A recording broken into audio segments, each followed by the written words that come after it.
सोना महंगा होने की शिकायत जो है वो ऑब्वियसली हम बरसों से सुन ही रहे हैं कि जी सोना बड़ा महंगा हो गया है। मगर कहा है कि सोना बहुत सस्ता है भाई, नहीं कहा ना, इसलिए तो महंगाई की बात होती है। तो हकीकत में सोना महंगा होना किसे कहते हैं उसकी समझ तो शायद अब आ रही है, क्योंकि आज से 5 साल पहले आपको याद दिला दें, और हमको 25 साल पहले भी नहीं जा रहे, 2020 की बात कर रहे हैं, उसमें पाकिस्तान में 1 तोला सोना 80,000 से 1 लाख के दरमियान था, मगर आज 1 तोला सोना 5 लाख को टच कर रहा है। मतलब अच्छा, वो लोग जो प्लॉटों में फंसे हुए हैं ना, पाकिस्तान में डिफरेंट कमोडिटीज में आप इन्वेस्ट करते हैं, प्लॉटों में भी करते हैं, ये चीज थी इन्वेस्ट करने वाली। फंसे हुए हैं, वो अब कहते हैं कि काश उस वक्त सोना ही लेके डाल लिया होता।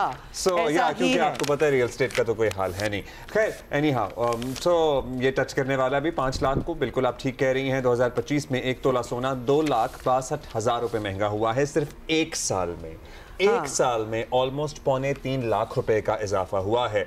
ये कहां जाके रुकेगा या ये वापस आएगा? ये कहां जा रहा है भाई? रियाज एंडी हमारे साथ हैं, नुमाइंदा जियो न्यूज़ रियाज।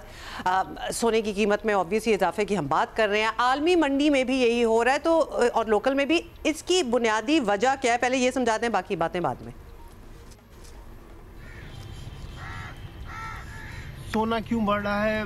बुनियादी वजह तो महंगाई है। जब भी इन्फ्लेशन बढ़ता है तो आपको इन्फ्लेशन के लिए एक हैज चाहिए, और सोने को कहा जाता है कि वो सबसे अच्छा हैज है, आपकी बाइंग पावर को प्रोटेक्ट करता है, एंड इस वजह से उसकी ख़रीदारी हो रही है।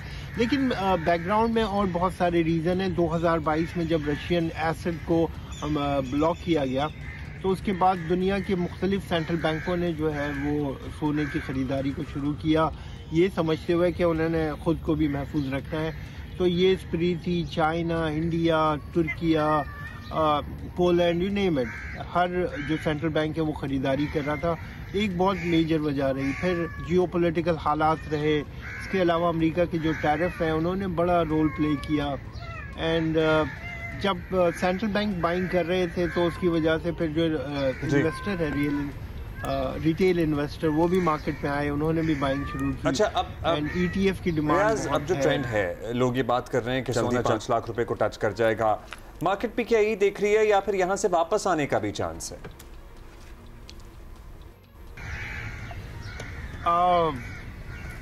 ऑब्वियसली जब भी मार्केट बढ़ती है तो बाजार का यही रिएक्शन होता है कि ये कहाँ जाएगा। कुछ लोग कह रहे हैं 5 लाख हो जाएगा। अमरीकी बैंक है JP मॉर्गन, उनका कहना है कि ये 5 लाख से ऊपर, $5,000 से ऊपर चला जाएगा। तो यस, एक्सपेक्टेशंस है। आप IIF institute of international finance है, उन्होंने कहा है कि जो US टैरिफ लगे हैं उसकी वजह से अमेरिकन सुप्रीम कोर्ट है, अगर उसका फैसला इसके अगेंस्ट में आता है तो फिर अमेरिका को अपनी फिस्कल जो डेफिसिट है उसको कंट्रोल करने के लिए कुछ और एवेन्यू देखना होंगे, वो मौजूद नहीं है, तो वो और कर्ज लेंगे, एंड कर्ज की वजह से जो है वो इन्फ्लेशन और बढ़ेगा। एंड ये जो एक बाज़ार के अंदर डेफिनेटली बात है। तो ओवरऑल यस, आप जिसको भी पढ़ते हैं वो आपको यही बता रहा है कि सोने की ख़रीदारी रहनी चाहिए। मेरा व्यू अगर आप लेते हैं तो यस, मैं उसे एक चैनल के अंदर देख रहा हूँ। ऑलराइट, सो $5,000 की भी बातें हो रही हैं, लेकिन ये कोई प्रेडिक्शन नहीं है। मतलब ये है कि ये कोई प्रेडिक्शन नहीं है, आपने इन्वेस्ट करना है तो अपने फैसले के मुताबिक। लेकिन वो जो हमने शुरू में बात की थी ना, वो प्रॉपर्टी करते, मतलब ये है इन्वेस्टमेंट।